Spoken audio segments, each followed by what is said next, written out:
नमस्कार मित्रों, eleven classes के यूट्यूब प्लेटफॉर्म पे आपका बहुत बहुत स्वागत है। मेरा नाम विवेक है। राष्ट्रीय स्वयंसेवक संघ, जिसको आम भाषा में हम संघ कहते हैं, अपने स्थापना का 100वां वर्ष मना रहा है। इस आरएसएस के 100वें स्थापना वर्ष के अवसर पर हम लोग संघ से जुड़े हुए महत्वपूर्ण बातों को बांटकर वीडियो सेशन की एक श्रृंखला के साथ उपस्थित हो रहे हैं। आज के इस वीडियो सेशन की श्रृंखला में हम बात करेंगे कि क्या सरकारी कर्मचारी, सरकारी नौकरी करने वाला व्यक्ति आरएसएस राष्ट्रीय स्वयंसेवक संघ का स्वयंसेवक बन सकता है या नहीं, अर्थात राष्ट्रीय स्वयंसेवक संघ ज्वाइन कर सकता है कि नहीं। इन्हीं मुद्दों पर यह हमारा मामला सेंट्रलाइज रहेगा। वीडियो सेशन को आगे ले चलने के पहले अगर आप हमारे इलेवन क्लासेस चैनल से नहीं जुड़े हैं तो कृपया इलेवन क्लासेस चैनल को सब्सक्राइब करिए, बेल आइकन का बटन दबाइए ताकि जो भी वीडियोस आए उसका नोटिफिकेशन आप तक पहुंचे और आप हमसे जुड़ सके। आइए प्रत्येक वीडियो सेशन की तरफ इसको भी हम इसके टाइटल को समझेंगे, इसकी रूपरेखा को जानेंगे और आगे इसमें बात करेंगे। क्या सरकारी कर्मचारी संघ में शामिल हो सकते हैं? आज का जो हमारा वीडियो टाइटल होगा वह होगा कि क्या सरकारी कर्मचारी संघ यानी राष्ट्रीय स्वयंसेवक संघ में शामिल हो सकते हैं। बात करेंगे, जो हमारा चर्चा का पक्ष होगा उसमें हम बात करेंगे राष्ट्रीय स्वयंसेवक संघ एक नजर में, जानेंगे कि राष्ट्रीय स्वयंसेवक संघ की स्थापना कब हुई, किसके द्वारा की गई, इसका उद्देश्य क्या है, इसका लक्ष्य क्या है और इतना बड़ा संगठन यह कैसे हो गया, और जो राष्ट्रीय स्वयंसेवक संघ होता है उसका मुखिया कौन है यानी सर्वोच्च पदाधिकारी कौन है और उस पद का क्या नाम है और उस पद पर जो व्यक्ति है उस व्यक्ति का क्या नाम है।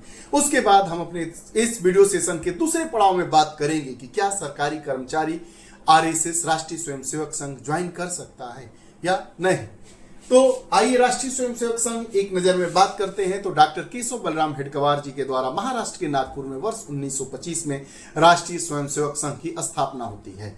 विचारों से पूर्व में कांग्रेसी रहने वाले केशव बलराम हेडगेवार जी कांग्रेस के विचारों से मेल न खाने के कारण कांग्रेस को छोड़ते हैं और वर्ष 1925 में राष्ट्रीय स्वयंसेवक संघ की स्थापना महाराष्ट्र के नागपुर में करते हैं। राष्ट्रीय स्वयंसेवक संघ एक गैर राजनीतिक संगठन है। राष्ट्रीय स्वयंसेवक संघ राजनीतिक संगठन नहीं है, गैर राजनीतिक सांस्कृतिक संगठन है और इसका उद्देश्य ही है हिंदू संस्कृति, हिंदू एकता और आत्मनिर्भरता के मूल्यों को बढ़ावा देना। साथ ही साथ राष्ट्रीय स्वयंसेवक संघ का कहना है कि वह राष्ट्र सेवा, राष्ट्र एकता, भारतीय परंपराओं और विरासत के संरक्षण जैसे विषयों पर जोर देने का काम यह राष्ट्रीय स्वयंसेवक संघ करता है। संघ के मुताबिक भारत में 46 प्रांत हैं। संघ ने भारत को 46 प्रांतों में 922 जिलों में 6,597 खंड में 27,720 मंडल में और 83,129 दैनिक शाखाओं में परिवर्तित बांटकर संघ अपने को विस्तारित किया है। संघ में सबसे महत्वपूर्ण होता है स्वयंसेवक। स्वयंसेवक कहाँ तैयार किए जाते हैं? स्वयंसेवक शाखाओं में तैयार होते हैं। स्वयंसेवक कौन हो सकता है? शाखाओं में जाने वाला हिंदू पुरुष, हिंदू होना चाहिए और पुरुष होना चाहिए। जी नहीं, महिलाएं नहीं, महिलाएं राष्ट्रीय स्वयंसेवक संघ की सदस्य हो ही नहीं सकती है। इस पर भी हम बात करेंगे। लक्ष्मीबाई केलकर 1936 में जाती है, डॉक्टर केशव बलराम हेडगेवार जी से विचार विमर्श करने के बाद आरएसएस जैसी ही एक महिलाओं के लिए एक विंग संस्था खुलती है। उस संस्था के बारे में भी बात करेंगे। तो संघ का कहना है कि जब आरएसएस जैसी महिलाओं के लिए उसी उद्देश्य और उसी मूल्यों के साथ स्थापित की गई संस्था है तो फिर आरएसएस में महिलाएं क्यों आए, इस पर भी हम बात कर चुके हैं अपने एक वीडियो सेशन में। बहरहाल अब जानते हैं कि जो संघ परिवार होता है, संघ परिवार में कई सदस्य हैं। वह सदस्य किसी न किसी पार्टी के रूप में है तो उनको मिलाते हैं तब हमारा संघ परिवार बनता है। तो संघ परिवार में हमारी भारतीय जनता पार्टी, विश्व हिंदू परिषद, बजरंग दल, एबीवीपी, अखिल भारतीय विद्यार्थी परिषद, स्वदेशी जागरण मंच, वनवासी कल्याण आश्रम, राष्ट्रीय सिख संगति, हिंदू युवा वाहिनी, भारतीय किसान संघ, भारतीय मजदूर संघ जैसे संगठन शामिल हैं। वर्तमान में मोहन भागवत राष्ट्रीय स्वयंसेवक संघ के सर संघ चालक हैं, यानी जो सर संघ चालक का पद होता है वही राष्ट्रीय स्वयंसेवक संघ का सर्वोच्च पद होता है और इस समय मोहन भागवत राष्ट्रीय स्वयंसेवक संघ के सर संघ चालक है। आइए हम अपने वीडियो सेशन के दूसरे पड़ाव की तरफ आते हैं और यह समझने का प्रयास करते हैं, जानते हैं कि क्या राष्ट्रीय स्वयंसेवक संघ में सरकारी कर्मचारी भी दाखिल हो सकते हैं या उनको छूट मिली है या रोक लगी है। हमने अपने एक वीडियो सेशन में बात किया है कि राष्ट्रीय स्वयंसेवक संघ पर कब कब और कितनी बार प्रतिबंध लगा है। महात्मा गांधी की हत्या के बाद एक बार राष्ट्रीय स्वयंसेवक संघ पर प्रतिबंध लगता है।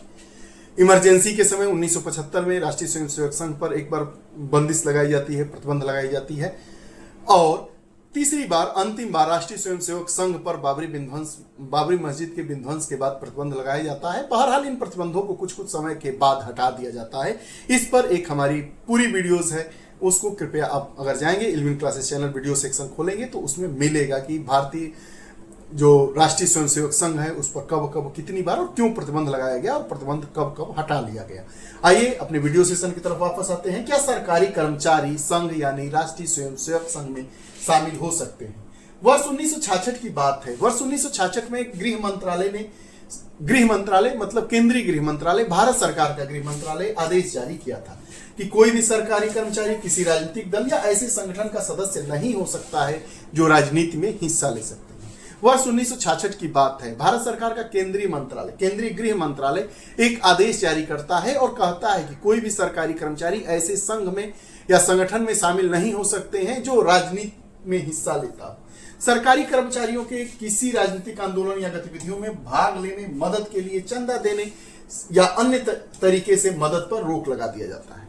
वर्ष 1966 में ही आदेश में यह स्पष्ट किया गया था कि अगर कोई सरकारी कर्मचारी राष्ट्रीय स्वयंसेवक संघ और जमात ए इस्लामी, राष्ट्रीय स्वयंसेवक संघ के बराबर ही जमात ए इस्लामी पर भी चर्चा की गई है कि 1966 में अपने गृह मंत्रालय ने अपने आदेश में यह स्पष्ट कर दिया था कि अगर कोई सरकारी कर्मचारी या तो आरएसएस में या जमात ए इस्लामी का सदस्य है या उससे जुड़ा है तो सिविल सर्विस आचरण नियमों के तहत उस पर अनुशासनात्मक कार्रवाई की जाएगी।